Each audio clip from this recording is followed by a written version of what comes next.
350 किलोमीटरचं मेट्रोचं जाळं तयार करण्याचं काम आपण सुरू केलं।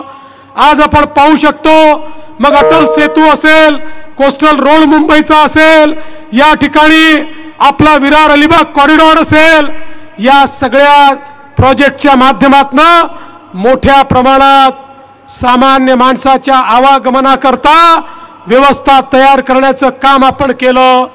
जे इन्फ्रास्ट्रक्चर आपण तयार केलं ते आपण सगळे पाहू शकतो, पण मधल्या 2.5 वर्षामध्ये केवळ आणि केवळ स्थगिती देऊन या सगळ्या कामांना थांबवण्याचं काम हे माननीय उद्धव ठाकरेंच्या सरकारने केलं। आज आपण हे बघतोय, आपल्या सरकारने ज्या योजना आणल्या, दीन दलित गोर गरीब आदिवासी शेतकरी शेतमजूर महिला अल्पसंख्याक ओबीसी सगळ्यांच्या जीवनामध्ये परिवर्तन करणाऱ्या योजना आज आपल्या सरकारने या ठिकाणी आणलेल्या आहेत। ओबीसी करता वेगळं मंत्रालय आपण तयार केलं आणि आमच्या ओबीसीच्या मुलांना त्या ठिकाणी शिष्यवृत्ती मिळाली पाहिजे, त्या ठिकाणी फी प्रतिपूर्ती मिळाली पाहिजे, हॉस्टेल मिळालं पाहिजे, हे काम आपण केलं। आणि त्याच वेळी आमच्या अनुसूचित जातीच्या मुलांना बार्टीच्या माध्यमातून त्या ठिकाणी फेलोशिप मिळाली पाहिजे, परदेशी शिष्यवृत्ती मिळाली पाहिजे, त्यांच्या जीवनात परिवर्तन झालं पाहिजे, हे काम आपण करून दाखवलं। आमच्या आदिवासी समाजाच्या मुलांना चांगल्या नामांकित शाळांमध्ये शिकता यावं याकरता योजना आणली। 50,000 विद्यार्थी आज चांगल्या नामांकित शाळांमध्ये शिकतात, त्यांच्याही जीवनामध्ये परिवर्तन होत आहे। आमच्या भटक्या विमुक्तांकरता घरांची योजना आपण आणली। प्रत्येक समाजाच्या घटकाला विकासाकडे नेण्याचं काम हे आपल्या सरकारच्या माध्यमातून आपण केलं। शेतकरी असेल, शेतकऱ्याला त्या ठिकाणी मोफत वीज देण्याचं काम आपण केलं, शेतकऱ्याला पीक विमा देण्याचं काम आपण केलं, शेतकऱ्याला 12,000 रुपये त्या ठिकाणी मानधन देण्याचं काम आपण केलं। समाजातला कुठलाच घटक असा नाही की ज्या घटकाचं कल्याण आपण केलं नाही। आमचे बांधकाम कामगार, या बांधकाम कामगारांकरता मंडळ आपण तयार केलं, या मंडळाच्या माध्यमातून त्यांची नोंदणी केली आणि या नोंदित कामगारांना त्या ठिकाणी आपण कार्ड दिलं। या कार्डाच्या माध्यमातून त्यांच्या खात्यामध्ये 5,000 रुपये आले, त्यांना भांडे कुंडी मिळाली, त्यांना जेवणाची व्यवस्था झाली, त्यांच्याकरता घरकुलाची योजना आली, त्यांना इन्शुरन्स मिळाला, त्यांच्या मुलांना शिक्षणाची सोय मिळाली, उच्च शिक्षणाकरता स्कॉलरशिप मिळाली। ज्या बांधकाम कामगाराला कोणी विचारत नव्हतं, त्या बांधकाम कामगाराला पूर्ण सामाजिक सुरक्षा देण्याचं काम आपण केलं। आज आपण पाहू शकतो, अंगणवाडी सेविका असेल, आशा वर्कर असेल, कोतवाल असेल, पोलीस पाटील असेल, ग्रामस्वयं रोजगारचा सेवक असेल, समाजातल्या प्रत्येक घटकाचं मानधन वाढवून त्यांना देखील जगण्याचा अधिकार हा आपल्या सरकारने या ठिकाणी दिला।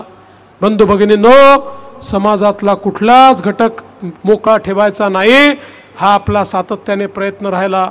आणि आपल्या देशाचे प्रधानमंत्री माननीय मोदीजींनी आपल्याला एक मंत्र दिला, या देशाला विकसित भारत तयार करायचा असेल तर मोदीजींनी सांगितलं की जोपर्यंत भारताची 50% लोकसंख्या म्हणजे आमच्या माता भगिनी या देशाच्या आणि राज्याच्या सामाजिक आर्थिक क्रांतीचा केंद्रबिंदू होत नाही, तोपर्यंत विकसित भारत आणि विकसित महाराष्ट्र तयार होऊ शकत नाही।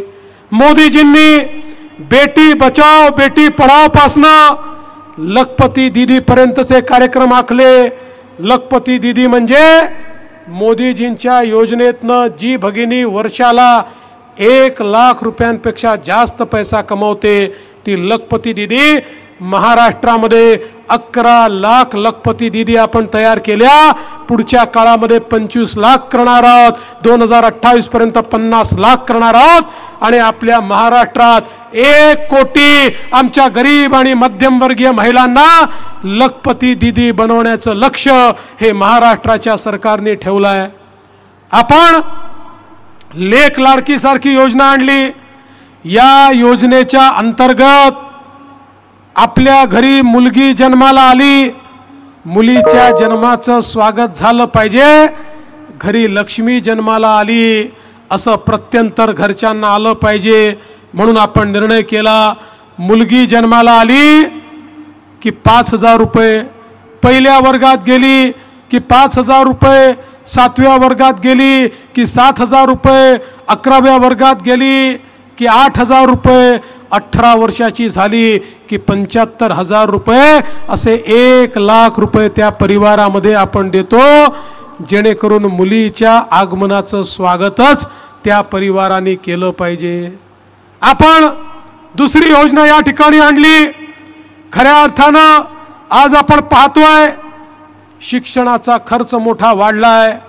काँग्रेसच्या काळामध्ये शिक्षणाचं खाजगीकरण झालं. 2 लाख, 4 लाख, 5 लाख रुपये फी. डॉक्टर व्हायचं आहे, इंजिनियर व्हायचं आहे, वकील व्हायचं आहे, MBA व्हायचं आहे, प्रोफेसर व्हायचं आहे. इतका पैसा आणायचा कुठून?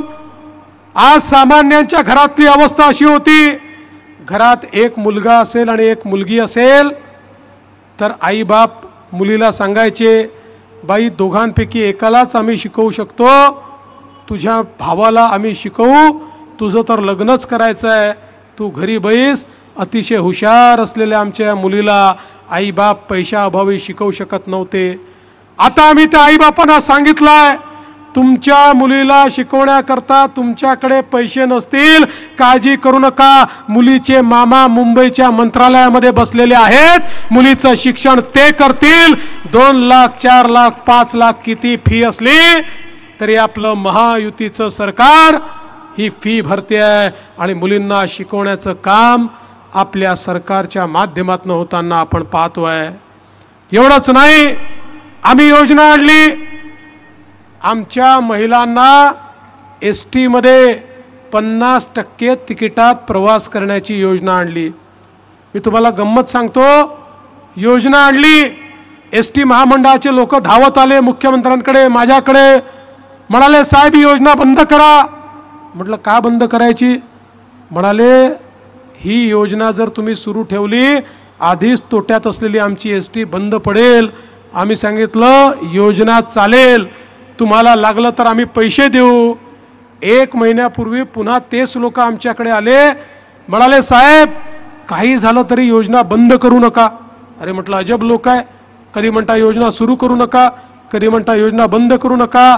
ते म्हणाले साहेब ही योजना सुरू झाल्यापासनं इतक्या महिलांनी STत प्रवास सुरू केला की तोट्यात असलेली आमची ST फायद्यामध्ये आली, त्यामुळे आता तुम्ही ही योजना बंद करू नका. मग मी देखील थोडी माहिती काढली तर माझ्या लक्षात आलं, आमच्या सगळ्या लाडक्या बहिणी आजकाल आमच्या भाऊजींना म्हणतात तुम्ही घरी बसा, कुठे जायचं असेल तर STने मीच जाते, मला अर्धच तिकीट लागतं, तुम्हाला तिकीटही दुप्पट लागतं आणि तुम्ही गेल्यानंतर पान तंबाखू खर्रा मावा ठर्रा काय काय करता आणि सगळे पैसे बर्बाद करता. मी गेली तर पैसे वाचवून परत येते. त्यामुळे माझ्या लाडक्या बहिणीच आता या ठिकाणी फिरायला लागलेल्या आहेत. आणि त्यासोबत मुख्यमंत्री माझी लाडकी बहीण योजना आपण आणली. बहिणींच्या खात्यामध्ये 1,500 रुपये महिना आपण त्या ठिकाणी देणं सुरू केलं. योजना आणली. हे उबाठाचे लोक आमची गंमत उडवायचे, काँग्रेसचे लोक आमची मजाक उडवायचे. हे आम्हाला म्हणायचे अरे योजना फसवी आहे, ही तर होऊच शकत नाही, हा तर जुमला आहे, हे तर खोटंच सांगतात, कोणाच्या खात्यात पैसाच जाणार नाही, हे तर होणारच नाही.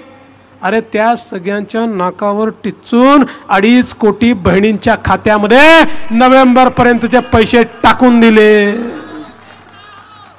पण बहिणींनो लक्षात ठेवा, जसे आम्ही तुमचे सख्खे भाऊ आहोत, मार्केटमध्ये काही तुमचे सावत्र भाऊ देखील फिरताय. हे उबाठावाले काँग्रेसवाले शरद पवारांच्या पक्षाचे तुमचे सावत्र भाऊ यांना पाहावलं नाही, आमच्या बहिणींच्या खात्यात पैसे चालले. हे लोक हायकोर्टमध्ये गेले, यांचे अधिकृत निवडणूक प्रमुख महाविकास आघाडीच्या माध्यमातून हायकोर्टात गेले आणि म्हणाले या ज्या योजना आहेत, लाडकी बहीण योजना, लेक लाडकी योजना, मोफत शिक्षणाची योजना, या सगळ्या योजना म्हणजे पैशाचा चुराडा आहे, या योजना बंद करा अशी मागणी या सावत्र भावांनी न्यायालयामध्ये केली। पण तुमचे भाऊ त्या ठिकाणी होते, आम्ही न्यायालयात बाजू मांडली आणि न्यायालयाने सांगितलं लाडकी बहीण योजना सुरूच राहील, ती बंद करायची कुठली आवश्यकता नाही।